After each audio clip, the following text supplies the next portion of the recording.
Hi friends, welcome to my channel Madhavi Boddu blogs అండి. ఈరోజు మా ఫ్రెండ్ లక్ష్మీ పూజ చేసుకుందండి. అక్కడికి వెళ్ళాము. దీపావళికి పూజ చేస్తారు కదా, అలా చేశారు. అక్కడికి వెళ్ళాము. చాలా బాగుందండి. వాళ్ళు బొమ్మల కొలువులా చేసుకుంటారంట. మా అందరికీ గిఫ్ట్లు ఇచ్చిందండి మా ఫ్రెండ్స్ అందరం పిలుచుకుంది. మా ఫ్రెండ్స్ అందరం వెళ్ళాము. చూడండి ఎంత బాగుందో, చాలా బాగుందండి. చాలా అమ్మవారు అయితే చాలా బాగుంది. చాలా బాగా డెకరేషన్ చేసింది. ఇవిడేనండి సంగీత గారు. వీళ్ళంతా మా ఫ్రెండ్స్ అండి. లలిత గారు, రాణి గారు, అనిత గారు, విజయ్ గారు, రజనీ గారు వాళ్ళ మనమరాలండి. నేను అలా తెలుసు కదండి. అలా అందరం కలిసిపోయి వెళ్ళాము. అక్కడికి వెళ్తే అందరికీ గిఫ్ట్లు ఇచ్చారు. మా ఫ్రెండు కొద్దిసేపు కూర్చొని ఇంకా వచ్చేసామండి. చాలా బాగా ఎంజాయ్ చేసామండి. చాలా బాగా అనిపించింది మాకైతే. చాలా బాగుంది. అక్కడ పూజ అయితే చాలా బాగా చేసింది మా ఫ్రెండు. ఆ తర్వాత ఇక వచ్చేసామండి. ఇక అందరం ఇంటికి వచ్చేసాము. తర్వాత నెక్స్ట్ డే అండి, కార్తీక మాసం స్టార్ట్ అయింది కదా, నేను పూజ చేసేసుకున్నానండి. 4:30కి లేచాను.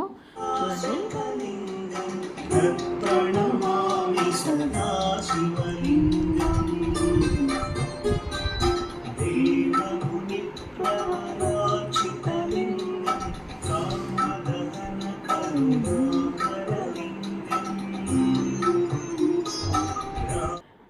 తర్వాత తెల్లవారుజామున 4:30కే లేచేసానండి. లేచేసి వాకిలంతా శుభ్రం చేసుకొని ముగ్గు పెట్టుకొని దీపాలు పెట్టుకున్నాను. అటు ఇటు రెండు వైపులా దీపాలు పెట్టేసుకొని 4:30కి స్నానం చేసేసి పూజ కూడా స్టార్ట్ అయిందండి. మాది పూజ కూడా అయిపోయింది.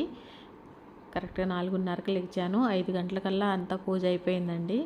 స్నానం చేసేసి గబగబా చేసేసాను. ఇల్లంతా తుడవలేదండి, కొంచెమే తుడుచుకున్నాను దేవుడి దగ్గర. ఇక్కడ తులసమ్మ దగ్గర కూడా తుడిచేసి దీపం పెట్టేసుకున్నానండి. తులసమ్మ దగ్గర ఇంట్లో దీపం, బయట వాకిల దగ్గర అన్నీ అయిపోయినాయి. మేమైతే ఇలా డెకరేషన్ చేసామండి. మా బాల్కనీలో గులాబీలు బాగా పూస్తున్నాయండి. ఇది ఏదో నాటు గులాబీ అని ఇచ్చాడండి అతను. అది నాటులాగా లేదు, అది హైబ్రిడ్ లాగా కనిపిస్తుంది చూస్తుంటే. మొగ్గలైతే విపరీతంగా వస్తున్నాయండి. చాలా బాగా పూస్తుంది చెట్టు. చాలా బాగుంది కూడా. స్మెల్ వస్తుంది. పూలు అయితే పెద్ద పెద్దగా పూస్తున్నాయి. చాలా బాగా పూస్తుంది. ఆ తర్వాత పూలైతే 7-8 పూలు పూసినాయండి. నేను కట్ చేసేసాను. ఇలా అయిపోయిందండి. వీడియో నచ్చితే లైక్ చేయండి, షేర్ చేయండి, సబ్స్క్రైబ్ చేసుకోండి friends. Thank you for the watching.